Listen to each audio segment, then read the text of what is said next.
During World War II, infantry cannot always rely on tank to destroy other tank, so they needed a portable anti-tank weapon. Here are some portable anti-tank weapons.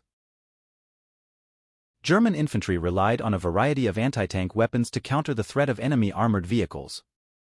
One of the primary weapons was the Panzerfaust, a portable, single-shot recoilless launcher with a shaped charge warhead. This innovative weapon allowed infantry to engage tanks effectively, especially in close quarters. Additionally, the Panzerschreck, a larger rocket launcher, was employed, offering increased range and firepower compared to the Panzerfaust. Both of these weapons were instrumental in providing German infantry with the means to engage tanks at various distances on the battlefield. The Japanese infantry relied on a variety of anti-tank weapons to counter the threat of enemy armored vehicles. One notable weapon was the Type 470mm rocket launcher, commonly known as the Type 4Ni mortar.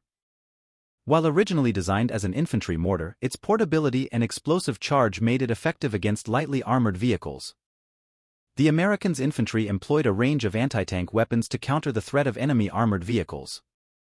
A primary tool was the Bazooka, formerly known as the M1 rocket launcher. This shoulder-fired rocket launcher was effective against tanks, providing infantry with a portable and powerful means to engage armored threats. The United Kingdom's infantry deployed a range of anti-tank weapons to counter the threat of enemy armored vehicles. A key component was the PIAT projector, infantry, anti-tank, a unique shoulder-fired weapon that utilized a spigot mortar design. It had a spring-loaded mechanism, allowing infantry to launch a shaped charge projectile at tanks effectively. The Haftholladung was a magnetic anti-tank grenade. The anti-tank grenade would magnetically attach to enemy tanks. The grenade has a magnetic base, allowing it to cling to the metal surfaces of armored vehicles, then blowing up. The Japanese infantry also employed magnetic anti-tank mines, such as the Type 99 magnetic anti-tank mine, which could be attached to enemy tanks. These mines utilized magnetic triggering mechanisms, detonating when in close proximity to the metal hulls of armored vehicles.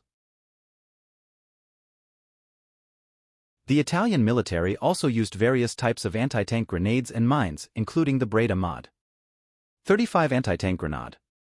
These handheld explosives were designed to be thrown at enemy tanks, but their effectiveness varied, especially against more heavily armored tanks. The M9 and M9A1 rifle grenades were adapted to serve as anti-tank grenades, providing infantry with a versatile tool to engage armored targets. These could be fired from standard rifles. British infantry also employed anti-tank grenades, such as the No. 74 ST grenade, designed to be attached to tanks by its stickiness or thrown onto tank tracks. These grenades were actually effective against tanks. Soviet infantry also employed anti-tank grenades, including the RPG-40 and RPG-43.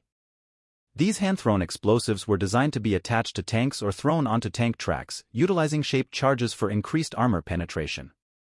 Comment below of what thing I should talk about next and subscribe for more.